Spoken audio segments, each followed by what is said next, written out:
이런 축복이 여러분에게 있기를 바랍니다. 여러분, 주님과의 만남이라는 것은요, 한순간에 현상할 수 있다는 것이에요. 그러나 우리에게 더 중요한 것은 그 한순간에 우연히 일어나는 일이 아니라 그것이 계속해서 이루어지는 것입니다. 그리고 어떤 모습, 오늘 우리가 보는 사흘과 같은 그런 모습으로 다른 모든 것을 차단한 채 주님과 깊은 대화를 나누는 것이에요. 여러분의 삶 가운데 이런 시간이 반드시 있기를 바랍니다. 제가 지난주에도 얘기했죠.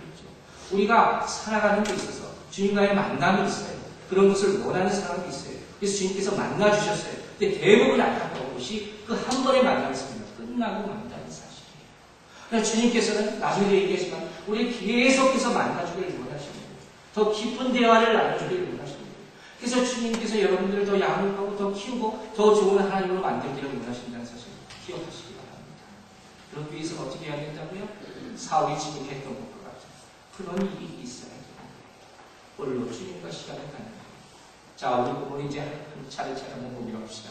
오늘 본문으로부터 나오는 그런 모습을 가만히 보면 우리 주님이 누구와 대화하는 모습입니다. 아나니아와 대화하는 광경을 우리가 볼 수가 있는 거예요. 근데 오늘 본문부터 가만히 계속 읽다 보니까 한 가지 발견한 것이 뭐냐면 주님이 아나니아와만 대화한 것이 아니라는 사실이에요. 물론 표면적으로 보면 아나니아와 두 분이 대화한 것 같아 보이지만 그 이면에는 누구와? 사울과도 대화하고 있었다는 사실을 발견할 수 있는 거예요. 문자적으로만 보면 그 대상이 대한 대상이 주님과 아나니아지만 사울도 동시에 주님의 말씀을 듣고 있었다는 거예요. 자, 그리고 그 대화 가운데서 어떤 일이 생깁니까? 사울의 의문과 아나니아의 의문이 한꺼번에 흐르게 되는 거예요. 그걸 어떻게 할 수 있느냐? 사도행전 오늘 보면 9장 20절을 보면 이런 말씀이 있습니다. 제가 읽겠습니다. 즉시로 각 회당에서 예수의 하나님의 아들이심을 전파하는 것을. 즉시로 각 회당에서 예수의 하나님의 아들이심을 전파하는 것. 그래서 주의할 점 보겠어요. 즉시로 하는 말이에요. 바로 사울이 이러한 일이 있고 나서 바로 주의 복음을 전하시길 놀라운 일이죠. 근데 여러분 생각해보세요. 어떻게 이렇게 즉시로 이런 일을 할 수가 있겠어요? 이 얘기는 그 전에, 이 일을 행하기 전에 무슨 일이 분명히 있기 전에 이렇게 즉시로 할 수 없다는 거예요. 다시 바꿔 말하면 그 행동이 있기 전에 사울의 마음과 아나니아의 마음이 다 결정되고 있다는 것이에요. 그럼 우리가 뭘 하려고 그러면요, 시간이 필요하잖아요. 결단하기까지는. 그 시간이 많이 돼야지 더 시행을 옮길 건 아닙니까? 근데 오늘 본문은 즉시로 됐어요. 그러니까 그 사흘, 어떻게 보면 굉장히 짧은 기간이지만 그 안에 하나님께서 다 역사하셨다는 거예요. 아나니아도 사울도 그렇고 그 나중에 나오는 여러 가지 대화의 글들은 그냥 거칠이 어떻게 보면 불과한 것이지 마음은 이미 결정됐다는 거예요. 여러분, 이것이 우리 중요한 거예요.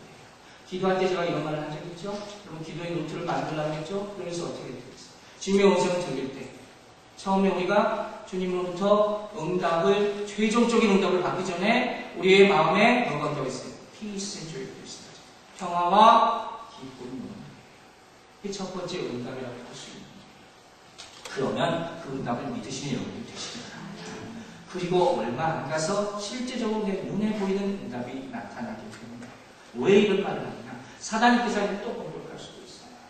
주님이 분명히 응답 주시니 내가 믿는데 또 다른 응답이 올 수 있단 말이에요. 그래서 헷갈릴 수 있단 말이에요. 그러니까 여러분 첫 번째 받은 응답을 주님이 주신 응답으로 받으면 그게 역사하는 줄을 믿으시기 바랍니다. 자, 지금 아나니아 사울 이 두 사람에게 지금 동시에 말씀하셨어요. 그러면서 과연 이 가운데 이들에게 무슨 일을 시키시는지 오늘 그것을 보려고 하는 겁니다.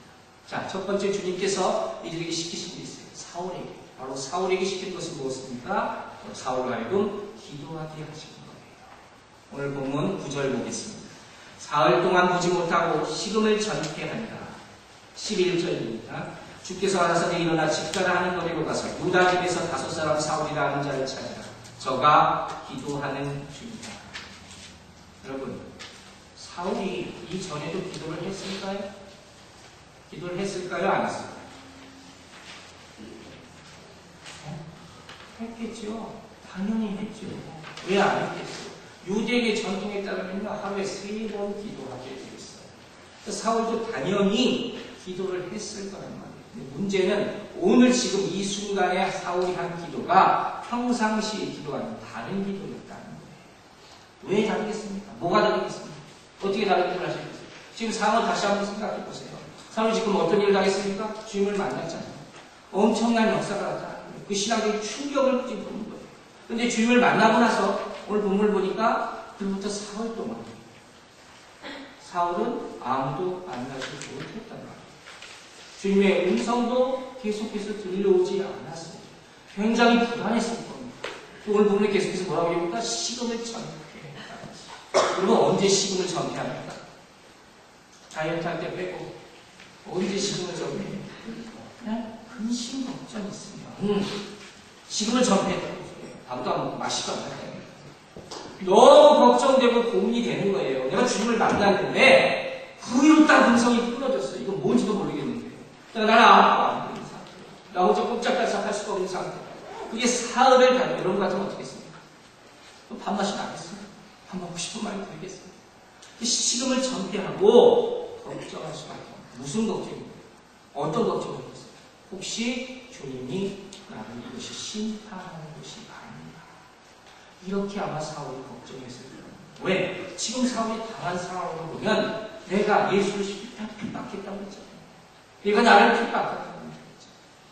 내가 벌 받아서 지금 이렇게 되지 않았나 걱정할 수밖에 없는 그런 상황이라는 거예요. 그렇기 때문에 이 상황에서 사울이 한 기도는 예전에 기도했던 평상시 기도와 같을 수가 없는 거예요. 너무 생각해보세요. 내가 지금 다 죽겠는데 하늘에 계신 우리 아버지 이러고 있을 수 있겠습니까? 주님은 어쩌겠다고 지난주에 얘기했죠. 내가 어쩌다가 이렇게 생겼습니까? 왜 나에게 이렇게 하셔야 됩니까? 간절하게 기도할 수밖에 없습니다. 기도하지 못하는 사람도 있을 겁니다. 하나님 어느 분인지 날 몰라요. 잘 모르지만 내가 하나님의 주님의 음성이라는 것을 들었어요. 내가 하나님을 믿었는데 예수님이라는 몰랐는데 살아계신 예수님이라고 나에게 다가오셨어요. 근데 나에게 이런 일이 생겼어요. 과연 나에게 무슨 일을 하려고 하십니까? 이런 간절한 기도를 하지 않았겠습니까? 다른 기도였다. 그렇다면 그 전까지 사울이 했던 기도는 어떤 기도였겠습니까? 우리가 추측할 수 있는 것은 형식적인 기도요, 자기 중심적인 기도였을 것이라 하는 거예요. 하나님 이름은 부르지만 자기 욕망만 채우기 위해서 수단으로 사용하는 기도예요. 그리고 이를 통해서 우리는 한 가지 사실을 발견할 수 있어요. 어떤 사실? 이전까지는 자기 중심적인 기도만 하던 사울이 이제는 어떻게 기도합니까? 하나님 중심으로 기도하게 되는 거예요. 그리고 이 사실은 우리에게 기도에 대한 또 한 가지의 정의를 알려줍니다. 기도란 어떤 것인가? 내 마음의 축을 나에게서 하나님으로 옮기는 것. 이게 기도임을 꼭 기억하시기 바랍니다. 여러분 지난주에 기도에 대해서 한 가지 정의를 알려드렸죠? 기도가 뭐라고 했습니까? 기도는 뭐라고 했어요? 한 주밖에 안 되는 기도 잊어버렸어요. 하나님의 임재 앞에서 생각하는 이것이 기도라고 했잖아요. 근데 이제 그 깊이 생각하는 것이 발전되어서 내가 내 중심으로 살아왔던 것, 내 마인드가, 내 마음이, 내 생각의 축이 어떻게 옮겨져요? 하나님께로 옮겨지는 거예요. 글자 그대로 말하면 내 심령이 주님께 붙잡힌 바 되기를 표현하잖아요. 바로 그거예요. 그럼 그렇게 기도할 수 있게 되기를 바랍니다. 이제까지 주님 나 이거 해주시고 이거 해주시고 이거 해주시고 그게 기도가 아니라는 건 아니에요. 그것도 좋은 기도예요. 하지만 더 주님께 다가가기 위해서는 주님 내 기도의 주인이 되어주시고 내 기도의 인도자가 되어주시고 내 언어가 아니라 하나님의 언어로 기도할 수 있게 해주십시오. 주님께서 내 기도 가운데서도 살아 역사하신다는 사실을 내가 알게 해주십시오. 정말 주님 내가 이 경험으로 주님을 만나고 싶습니다. 그러나 내가 어떻게 기도해야 될지 내 입술이 마음대로 열리질 않습니다. 주님께서 내 입술을 주관해 주세요. 성령님께서 내 입술을 주관해 주세요. 이렇게 기도하시고